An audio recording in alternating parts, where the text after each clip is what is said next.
Whakalawhia tu hane e tau walatala tutupu ke lata moe leo taong niwi ke hao nei. Koe ahi nia whini ko tau se tā whakaholoanga ke lata moe whakataitai moe whakatangi ai e tau pūne kua whakatūtū ke lata moe tau le kua tupu whakaofo tunge tau tsunami. Koe iloa mai he whahingo leo koe hewe pūne ne kua whakatoka ke tuku ai ke tau maanga he whahi lalo ne tata atu ke he tahi mai awasele ki hikutawake. Ne hoku atu whalu lilifu ke ho pesa he telecom, he lotaunu ke alofi, ke kisi e puhala ke whakatangi tokoloa nei, ne kua ngahua osi tau pū he taha ni e mangaho. Ne tuku atu e lilifu ke ie hukui palemia, ko Billy Tālangi ke mai ke ia ke hawhangi, mo e whakatutala ki lunga he tau leo whakatangi nei. Ne kua pehe e iki pule, lahi amana kiang he whakatuwhono, tō mai ke he tau koloa nei, ke langwata e tau tangata ke mawhisi ke moe tau whekau, hangao ke tau le kua tupu kaofo, mo e pui pui ai foki e tau momo i tangata. Koe mga hanei koe fitu ni e pūne kua mau mo ngā hua hua, kai toa ngā ia nam kūru mo hita wake ke whai tau seanga ki ai.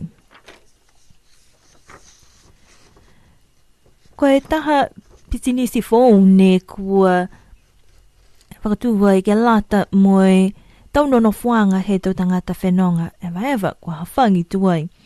Koe Tāloa Heights ne kua puliki ai e matua ko Ernest ne maia mai hana mga whaua kua toka tuai ki himta kirwina ne tata atu ki he aonga e tau whanau i kiki. Talahau ai e Ernest koe fitu e whale ne kua mai ke ai ke tālanga mo e tau langmata yanga ni ko whakatupi ai he whalu he hana mga whaua pi ai whuki mo tau tupi ni kua moa mai whaki kai talofa mai he tā whakaloanga he whakatuwhanu ni kua tau si ai he whale tupi asihake. Ko pehe mai a Ernest ke he mga ho whakapā ni kua tau si ai he whale whakamua koe manako he hana mga whaua ke tā e taha whale ke o mai ki no nofo e kai ke liriu mai ke he motu mo e toka ke hawhangi ki he tau tangata whenonga wawa he whalu mga hale he tau. Ka koe mga aho nei kua tupu tuai e matangahua nei ke lau ia i whoki whalu do mga whaua lo lahi. Koe talahawanga hana whoki hangau ia ki he tau whai whenonga wawa ne kua lahi o moianga mai he whakatu whono koe tahana puhala nei he talahau ia ki mai ki he tau tangata mai mana tuai whoki do mga whaua mo puhala mo e tope, mo e tālanga i whuke toka ina ki ririu mai ki ai. Hoko mai ki mga nei, ko hawhangi tari mai he aotahi a iulai, mo e kua longala he to tangata e talahau ia ni kua manako ke nonofo he tau whale nei Tāloa Heights.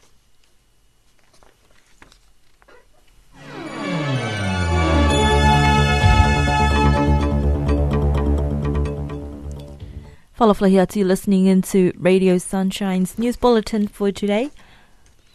Yesterday marked a milestone for disaster management on the island as the new tsunami sirens were sounded off as a test for the new alert system. 9 sirens have been installed in strategic points in the western seaside villages from Avasele to Hiktavake. Yesterday afternoon, a group of officials and representatives from the departments directly involved throughout the project were at the main office at Telecom to witness the first test of this new system, where the sirens were all sounded off simultaneously and proved to be quite loud, showing it could even be used to relay messages. Acting Premier Honourable Billy Tālangi was given the honour of commissioning the new system, speaking through the PA to express government's hopes that the new alarm system would enable people to act promptly to reduce risks, manage disasters and save lives. At the moment, only 7 have been installed and are fully operational, with Nambukulu and Hiktavaki yet to come online, but the expectation is that this new alarm system will be used for disasters. A new innovative family business venture into the tourism accommodation industry is now open for business. Tāloa Heights is owned by Ernest Niuean and his family and is located in a prime area near the primary school. The 7-unit accommodation is an investment by family members, as well as additional funding loaned through government's tourism accommodation scheme that was dispersed by the Niuean Development Bank. Business manager Ernest Niuean says that the initial idea was to build a unit for when family would return home for a holiday and to rent out to tourists throughout the year. This has grown into a much larger establishment with 7 units that each has an investor from within the family and interesting names such as Papuaka, Moana Nui, La Gloria and Mo'ota. Mr. Niuean says that with the drive for tourism and shortage of accommodation on the island, this model would be ideal for families to invest in. Ernest says despite having no marketing,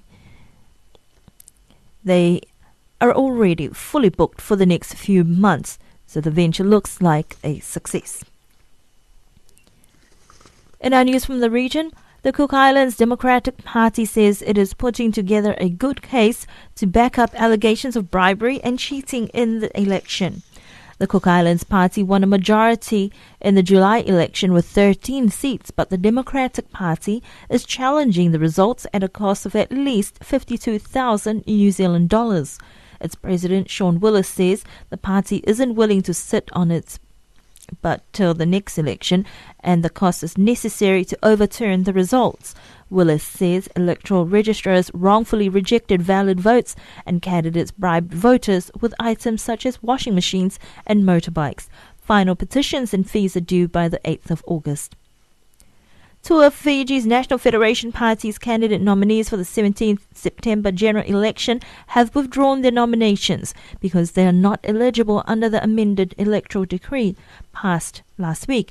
Under the amended decree, candidates, especially those who are not civil servants, must be living in the country for a minimum of 18 months immediately before being nominated.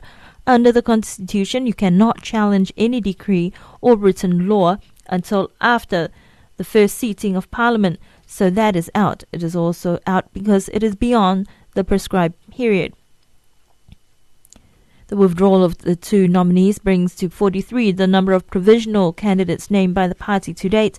Submission of nominations to the Fijian Elections Office opened, and each candidate form must be submitted and a deposit of $1,000 attached. Nominations close on August 18th.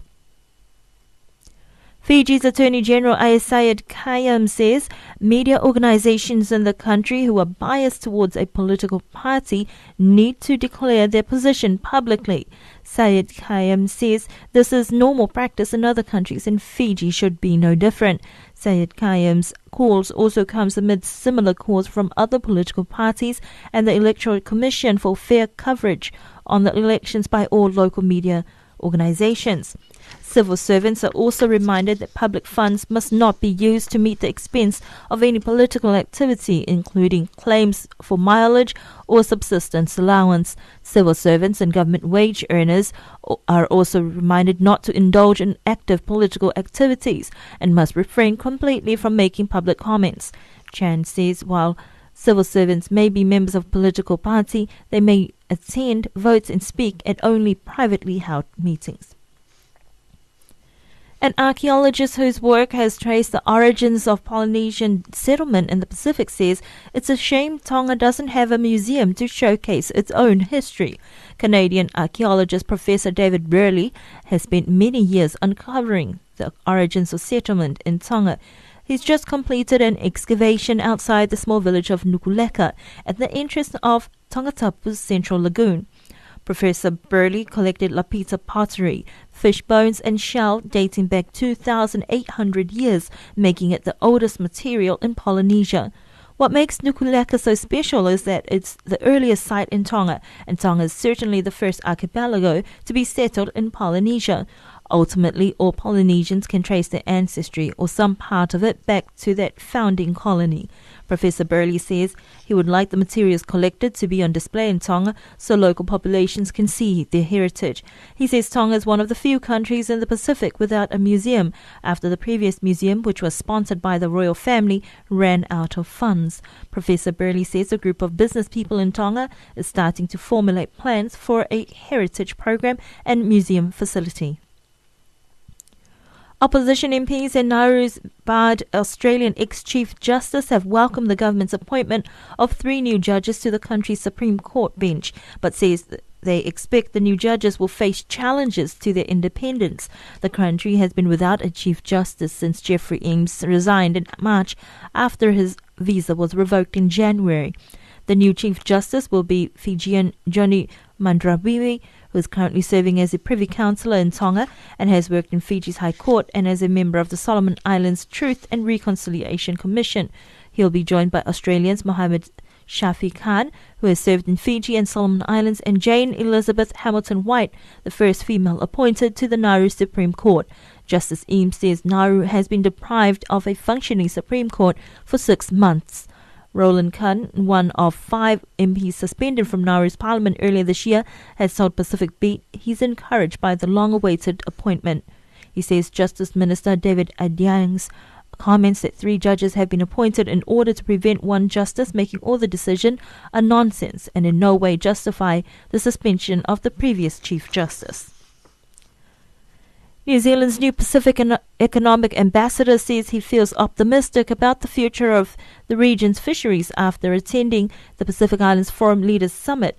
Shane Jones attended the 45th summit in Palau last week, where leaders agreed to work together to protect the fisheries from exploitation. Jones says nations face the challenge of extracting maximum value for the Pacific Ocean without ruining it. He says the forum communique gives him confidence these are long-term issues, and the fact that this communique gives assent to fisheries, it is going to be followed up at the Small Island Developing States Conference in Samoa, and at long last go forward with fisheries of the South Pacific going to be a constant item that the leaders will end up dealing with. Jones says unless Pacific nations work together in a collaborative way, the region's fisheries will be the first casualty. Those are our regional news stories and our local news bulletin here on Radio Sunshine for today.